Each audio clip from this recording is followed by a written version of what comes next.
이 아침에 하나님께서 우리에게 주시는 말씀은 요한계시록 2장 12절에서 17절 말씀입니다. 찾으셨으면 함께 읽겠습니다. 버가모 교회의 사자에게 편지하라. 좌우에 날선 검을 가지신 이가 이르시되 내가 어디에 사는지를 내가 아노니 거기는 사탄의 권자가 있는 데라. 내가 내 이름을 굳게 잡아서 내 충성된 증인 안디바가 너희 가운데 곧 사탄이 사는 곳에서 죽임을 당할 때에도 나를 믿는 믿음을 저버리지 아니하였도다. 그러나 내게 두어 가지 책망할 것이 있나니 거기 내게 발람의 교훈을 지키는 자들이 있도다. 발람이 발락을 가르쳐 이스라엘 자손 앞에 걸림돌을 놓아 우상의 제물을 먹게 하였고 또 행음하게 하였느니라. 이와 같이 내게도 니골라 당의 교훈을 지키는 자들이 있도다. 그러므로 회개하라. 그리하지 아니하면 내가 네게 속히 가서 내 입에 검으로 그들과 싸우리라. 귀 있는 자는 성령의 교회들에게 하시는 말씀을 들을지어다. 이기는 그에게는 내가 감추었던 만나를 주고 또 흰 돌을 줄 터인데 그 돌 위에 새 이름을 기록한 것이 있나니 받는 자밖에는 그 이름을 알 사람이 없느니라. 아멘. 오늘 본문은 7교회 중에 세 번째 버가모 교회에 주님께서 하시는 말씀입니다. 버가모는 여러 다양한 신들이 이렇게 모여있는 신들의 숭배 중심지였습니다. 그 중에서도 제우스의 신전이 아주 유명한 그러한 곳입니다. 버가모 교회 성도들이 핍박을 받은 것은 이러한 여러 가지 우상 숭배에도 있었지만은 특별히 황제 숭배 사상이 강하게 작용하고 있었습니다. 황제 숭배 사상이라고 하는 게 뭐냐면 황제가 그리스도다, 황제가 구주이시다, 황제가 주님이시다 라고 이렇게 강요를 했습니다. 그런데 황제가 주님이 아니고 예수가 주님이라 하는 사람들은 다 잡아 죽이는 그런 황제 숭배 사상이 아주 강하게 작용하고 있는 것이 바로 이 버가모 지역이었습니다.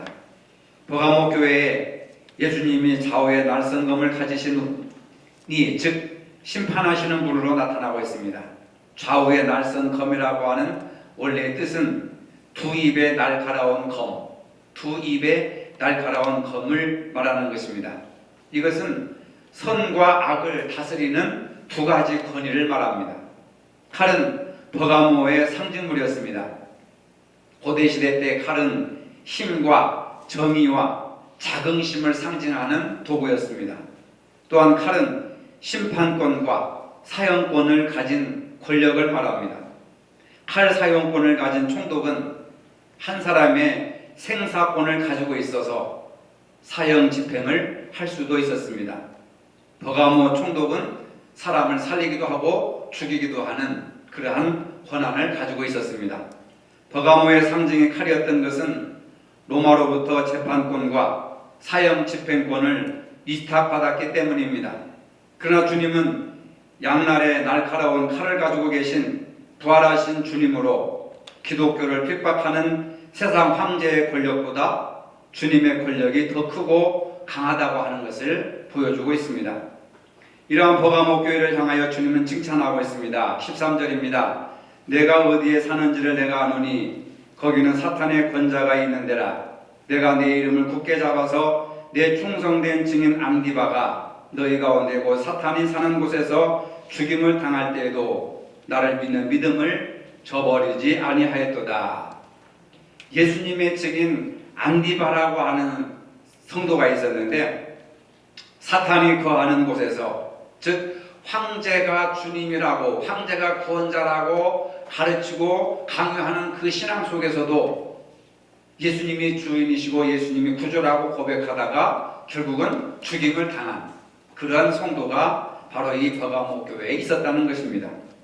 그런 죽음과 위협 속에서도 예수님을 믿는 믿음을 저버리지 않는 성도가 있었다는 겁니다. 그리고 곧바로 내가 어디서 사는 것을 내가 안다 라고 말씀하십니다. 주님은 버가모 교회의 사정, 그리고 그 지역의 사정을 너무나도 잘 아십니다.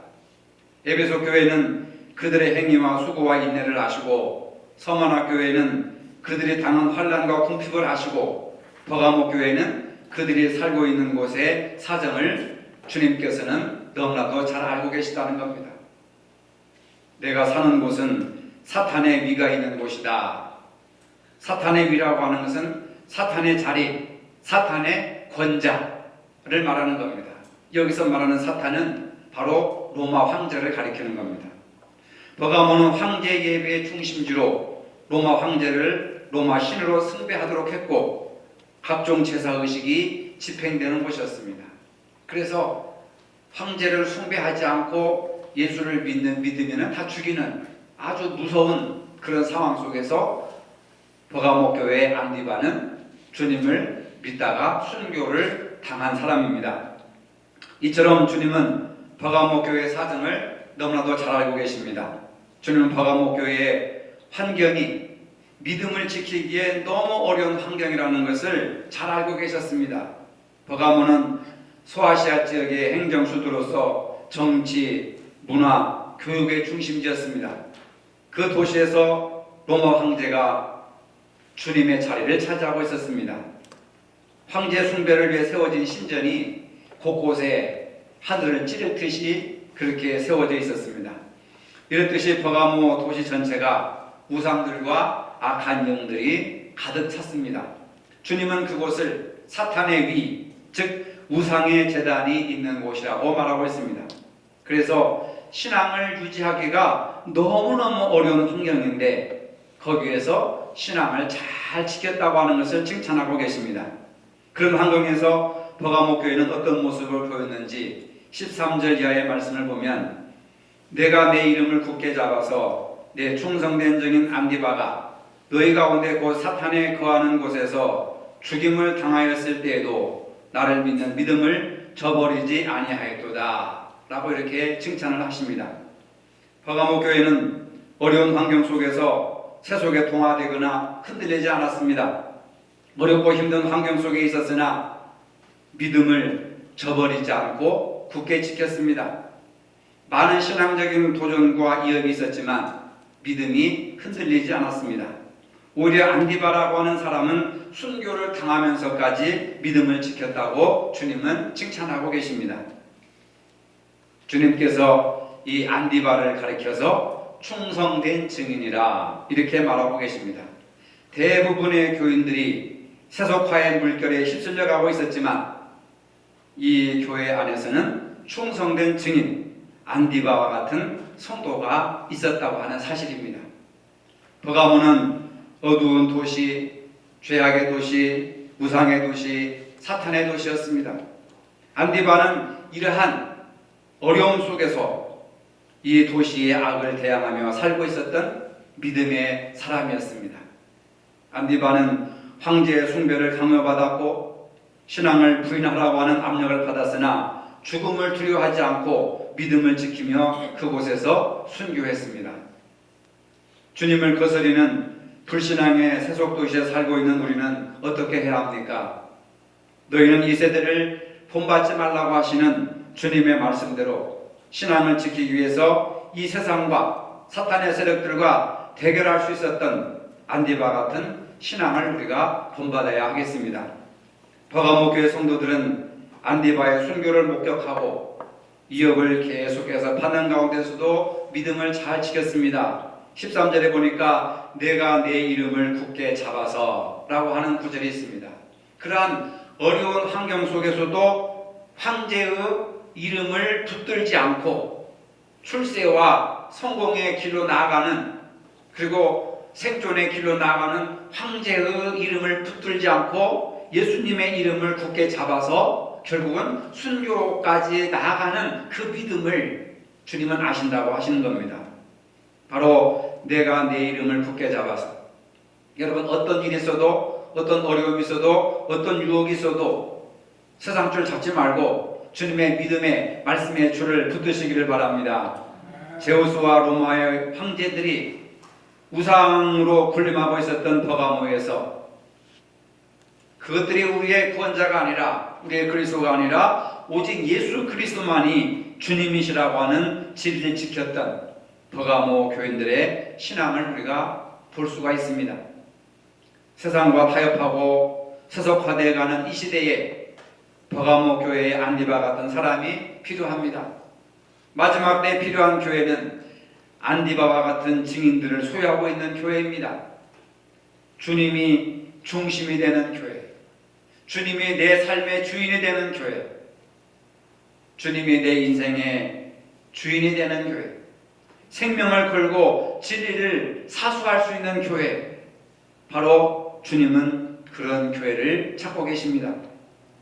버가모 교회는 믿음을 지키기 어려운 환경에서 예수님의 이름을 굳게 잡고 믿음을 지켰습니다. 주님은 그런 버가모 교회를 칭찬하십니다. 하지만 버가모 교회도 책망들을 만한 것이 두 가지가 있다고 했습니다. 두 가지 책망을 하십니다. 하나는 발람의 교훈을 지키는 것과 또 하나는 니골라당의 교훈을 지킨 일이었습니다. 발람의 교훈이라고 하는 것은 민수기 25장에 나오는 사건을 말합니다. 발람은 모압 여인들로 하여금 이스라엘 남자들을 유혹하여서 바알 신을 숭배하게 하고 음행에 빠지게 한 사건입니다. 또한 니골라당의 교훈이라고 하는 것은 육신으로는 죄를 아무리 지어도 상관이 없다고 하는 그러한 어떤 혼합주의를 말하는 겁니다. 발람은 돈에 팔려서 이스라엘 백성을 정면으로 저주하지는 못했지만은 모압 이방 여인들을 통해서 이스라엘 남자들을 유혹하게 하고 우상 숭배와 음행으로 진리를 거짓으로 깨웠고 그 결과 이스라엘은 하나님의 징계를 받아서 수만 명이 죽게 만드는 사건입니다. 그것은 발람의 길이요 교훈입니다. 그런 발람의 교훈을 버가모 교인들이 받아들였다는 겁니다. 버가모 교회는 충성된 증인의 순교가 있는 반면에 우상과 행음에 유혹되어서 발람의 교훈을 지키는 부끄러움이 있었던 것입니다. 이러한 상황에서 주님은 강하게 말씀하십니다. 17절입니다. 귀 있는 자는 성령의 교회들에게 하시는 말씀을 들을지어다. 이기는 그에게는 내가 감추었던 만나를 주고 또 흰 돌을 줄 터인데 이 돌 위에 새 이름을 기록한 것이 있나니 받는 자밖에는 그 이름을 알 사람이 없느니라. 바로 발람의 교훈과 니골라당의 그 유혹을 물리치고 이기는 자들에게는 감추었던 만나를 줄 것이고 흰 돌을 줄 것이다. 이렇게 약속을 하십니다. 감추었던 만나는 무엇입니까? 만나를 담은 항아리가 바로 언약궤에 숨겨 있었는데 만나는 오늘날 예수 그리스도를 상징합니다. 즉 신앙의 순결을 지킨 믿음의 성도들과 신랑이신 예수님이 만나서 영적인 천국 혼인잔치를 베풀 것이다, 참여할 것이다 라고 하는 미래에 대한 약속입니다. 만나는 여러분들이 잘 아시는 바와 같이 이스라엘 백성들의 광야 생활을 할 때에 하나님께서 하늘에서 만나를 내려주시고 메추라기를 주셔서 광야 생활할 동안에 먹을 것을 걱정하지 않고 광야 생활을 할 수 있도록 하나님께서 하늘에서 내려주신 생명 양식을 말합니다. 내가 너희를 위하여 하늘에서 양식을 비같이 내리리라. 이른 아침에 이스라엘 백성들이 장막 밖에 나가면 흰눈처럼 소복히 쌓여있는 아주 달콤한 과자 같은 것이 있었습니다. 그래서 하늘에서 양식이 내려왔다고 해서 너무나도 신기롭고 너무나도 경이롭기 때문에 이것이 무엇이냐라고 하는 뜻으로 만나라고 하는 이름이 붙여진 것입니다. 하늘에서 내려온 만나는 이 세상에 생명을 주기 위해서 하늘로부터 내려오신 예수님을 예표하는 겁니다. 그런데 예수께서 버가모 교회에 이기는 성도들에게 이 만나를 주시겠다고 말씀하셨는데 그 만나는 감추어진 만나라 이렇게 말합니다. 버가모 교회에서 만나는 감추어져 있습니다. 왜 만나가 감추어져 있을까요? 여러분 현대 교회도 여러분들 신앙생활 하면서도 만나는 감추어져 있습니다. 왜 만나가 드러나지 않고 감추어져 있었을까? 버가모 교회가 발람의 교리와 니골라당의 교리를 받아들였기 때문에 감추어져 있었다는 겁니다. 진리는 감추어져 있는 것이지 드러나는 것이 아닙니다. 박하는 농부가 쟁기를 가지고 땅을 파는데 그 땅 속에 감추인 보화가 있듯이 진리는 보통 사람들의 눈에 드러나는 것이 아니라 깊이 감추어져 있는 겁니다. 그것을 깨닫고 캐고 자기 것으로 삼는 사람이 복이 있는 겁니다. 그래서 버가모 교회도 진리가 감춰져 있듯이 만나가 감춰져 있었습니다. 돈과 권력을 사랑한 발람과 같은 교회 지도자들이 이교도의 우상 숭배와 가르침을 받아들였습니다. 니골라당 교리를 받아들여서 말씀에 순종하지 않는 길을 따라갔기 때문에 버가모 교회에서 만나, 즉 예수님과 그분의 말씀이 감춰져 있습니다. 많은 사람들이 말씀에 순종하지 않고도 교회 일만 열심히 하고 뭐만 열심히 하면 구원 받는다, 뭐 칭찬 받는다, 상급 받는다 라고 하는 그런 잘못된 교리를 받아들이고 있다는 겁니다. 그것이 바로 발람의 교훈이고 니골라당의 교훈이라고 하는 겁니다. 여러분, 교회 안에서 우리가 신앙생활에 가장 중요한 것이 말씀에 순종하는 거예요. 사람의 뜻에 움직이는 것이 아니라, 동의하는 것이 아니라 하나님의 말씀에 순종하는 것이 그게 신앙입니다. 근데 많은 사람들의 의식 속에서는 말씀에 순종하지 않아도 내 뜻대로만 자기 말만 잘 들으면 신앙생활을 잘하는 걸로 착각을 하는 경우가 얼마나 많은지 모릅니다. 소금이 많지만 그 소금이 맛을 잃어버리면 쓸데없는 것처럼 교회 안에서도 예수 그리스도의 말씀에 순종하지 않으면 맛을 잃은 소금처럼 별 의미 없는 그러한 존재가 되고 만다는 것을 가르쳐 주는 겁니다. 그래서 감추어진 이 만나를 볼 수 있는 눈을 열어야 됩니다. 깨달을 수 있는 은혜가 있어야 됩니다. 그래서 깨닫는 것이 은혜인 줄로 믿으시길 바랍니다. 두 번째로, 이기는 자에게 흰돌을 주시겠다고 하셨습니다. 흰돌은 재판 때 피고의 무죄가 증명되었을 때 그 사람에게 흰돌을 줍니다. 유죄가 인정되면 죄인에게 검은 돌을 줍니다. 고대 세계에서는 특별히 기쁘고 즐거운 날은 항아리에 흰돌을 넣었고 좋지 않는 굳은 날에는 검은 돌을 집어넣었다고 합니다. 또 흰돌은 손님을 초대할 때 초대장으로 사용하였다고 합니다. 흰돌은 산돌이신 예수님을 의미하기도 하고 믿음으로 승리한 자들이 예수 그리스도 안에서 안식함을 누린다고 하는 것을 나타내고 있습니다. 예수님께서 발람의 교리와 니골라당의 교리를 거절한 하나님의 백성들에게 흰돌, 즉 죄를 사해 주시고 진리 안에서의 자유와 승리를 허락해 주셨습니다. 아침마다 하늘에서 내려오는 만나를 받아 먹음으로 새로운 피조물로 거듭난 그리스도인들은 예수께서 그들의 생애의 주인이 되어 인도해 주십니다. 하나님의 말씀을 간절한 마음으로 받아들이기 때문에 말씀에 의해서 말씀의 성령의 또 사랑의 열매가 맺히게 되는 겁니다. 바로 그것이 흰돌을 받는 경험이고 흰돌 위에 새 이름을 새기는 경험입니다. 그 돌 위에 새 이름을 기록할 것이 있나니 받는 자밖에는 그 이름을 알 사람이 없느니라. 바로 이러한 영적인 경험, 말씀을 경험하고 주님을 경험하고 성령의 능력을 경험하는 것은 개인적인 것이기 때문에 경험한 자밖에는 알 사람이 없다라고 하는 겁니다. 주님은 우리가 거룩한 삶을 살기를 원하십니다. 거룩한 삶이라고 하는 것은 완벽한 삶, 죄를 전혀 짓지 않는 삶, 이런 것을 말하는 것이 아니라 거룩한 삶은 회개를 잘하는 삶이라고 할 수가 있습니다. 오늘 본문에서도 주님은 회개하라고 촉구하십니다. 회개하지 않으면 어떻게 됩니까? 16절에서 주님께서 주님의 입속에 있는 검으로 싸울 것이다 라고 말하고 있습니다. 즉 신앙생활 하면서 회개하지 않으면 주님이 주님과 적대관계, 주님의 대적이 되고 만다는 겁니다.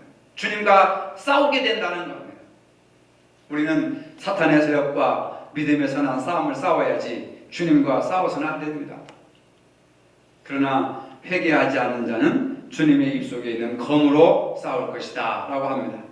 버가모 교회 그리스도인들은 극심한 핍박을 겪었지만 안디바와 같이 생명을 걸고 믿음을 지킨 사람이 있었습니다.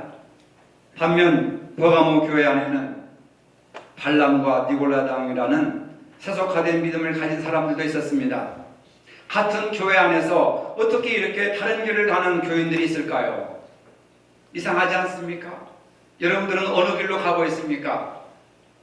안디바와 같은 정말 신앙을 지키기 위해서 최선을 다하고 있습니까? 아니면 적당히 그냥 세상과 타협하면서 그저 좋은 것이 좋다고 물에 술 탄 듯이 술에 불 탄 듯이 미지근한 신앙을 가지고 있는 그런 길로 가고 있습니까?